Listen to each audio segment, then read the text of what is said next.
Hola, Han, bonjour, say tahai, hello. My name is Sue Leggett, and thank you for watching the Central Minnesota Art Board's video on the top 10 grant writing tips. Before we get started, I'd like to thank the voters of Minnesota for supporting the Legacy Amendment, which allocate funds to support arts and cultural efforts throughout Minnesota, as well as the McKnight Foundation, who advances efforts to create a more just, creative, and abundant future where people and planet thrive. Without their support, our efforts would not be possible. The CMAB staff have put together this top 10 list to help creatives in our region write strong, insightful, and hopefully successful grant applications. I'll do my best to explain why each item is important and how you can best implement them in your efforts. Number 10, don't wait to start an application. Review guidelines and get organized.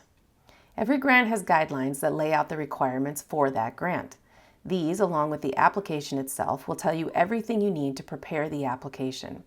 It's wise to start collecting the data and writing all the necessary statements far enough in advance that you're not rushed or forgetting something at the last minute. The best time to write a grant is when you're not facing a tight deadline. Number 9, write and share before you go to the portal. Similar to the first tip, it's a good idea to write out everything and collect all of your documents outside of the application portal. Keep these files in a folder so you can reference them later and share them with others to collect feedback or edits. Use them for other funding opportunities as well. Share them with people in the art world who may not be familiar with your work to see if you've written something that makes sense or if there's gaps you need to address. These are often the same type of people who serve on our review panels and score your applications. Number 8, don't forget your collaborators. Get letters of intent and put them in the budget. Depending on the type of project you are proposing for your grant, you may need letters of intent, contracts, invoices, in-kind receipts, or other documents to demonstrate that your plan is well thought out and can be accomplished as you describe. It's also important to remember all of these details when you're writing your budget. If you're working with a collaborator from a culture that is not your own, make sure you explain their role carefully with sensitivity and sincerity, and then honor their involvement in the budget. Number 7, know your goals. Regardless of what you propose in your grant application, you will need to state what your project will accomplish. For our grants, there is an additional attention paid to how your project will support or enhance the community's relationship with the arts. These goals are your outcomes. Outcomes are changes within a targeted community as a result of something occurring. For example, if you are proposing to create a collection of photographs, you will need to explain how these photographs will inform the community or change the community. If those photographs are of Minnesota wildflowers, you may be educating your audience on the ecology of the region. An outcome from this project could be to increase awareness of Minnesota's wildflower population, or it could be to raise awareness of how photography can serve as a creative and educational medium. Both examples state a change that will occur if this body of work is created and shared with the community. Evaluation methods are how you measure whether or not an outcome has been successful. For this, you need to create a way to collect feedback from your target audience. Think about the nature of the project and whether your evaluation method should be quick or in-depth, fun or formal, personal or anonymous. There are many ways to collect feedback and no wrong way as long as it's appropriate for the project, the audience, and the outcome. For more on this, you can watch our video on evaluation methods and outcomes. Number 6, make no assumptions. Always keep in mind that you're writing a grant for a review panel who come from anywhere and have a wide variety of backgrounds. They may not know the local theater or artist involved in the project. Avoid abbreviations and make sure you contextualize your project with appropriate background information to explain your plans thoroughly. Number 5, write with confidence. When writing, you want to avoid passive language like should or could.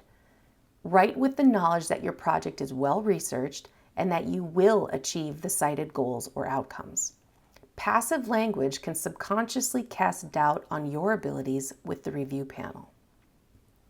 Number 4, plan your timeline and budgets carefully. It is incredible how often this can trip up an application. If you write about something in your project description, make sure it is reflected in your timeline and your budget, and vice versa. If something is in your budget, the panel should be able to find an explanation for it in your description. For example, if you're proposing a large multicultural event with a well-planned and extensive promotional effort, your timeline will need to allow the time it takes for such an effort to be produced and planned and sent out into the world and given time to take effect. For something like this, it would also make sense to see a large amount in the budget allocated for promotional expenses. Number 3, work samples are extremely important. They can make or break an application. Take the time to create strong examples of your work. If you are a performer, submit recordings, not photographs. Make sure that the lighting and camera angle bring out the most in your work. Choose samples that strengthen the project description and provide insight that may not be obvious. They should be recent or demonstrate progress and directly relate to what you are proposing in your application. Also, use the description area to explain the work samples, what they show, why they are important, and how the work is unique to the community. It's helpful to title your files the same as the description titles for easy reference. Review panels look at a lot of applications, and you want to do anything you can to eliminate confusion. Number 2, avoid double dipping. This is when you use multiple funding sources to pay for the same items within a project. It is okay to get support from multiple funders for the same project, but not for the same items within that project. This doesn't happen very often, but because it can be so damaging to one's credibility as an applicant, we've placed it quite high on the list.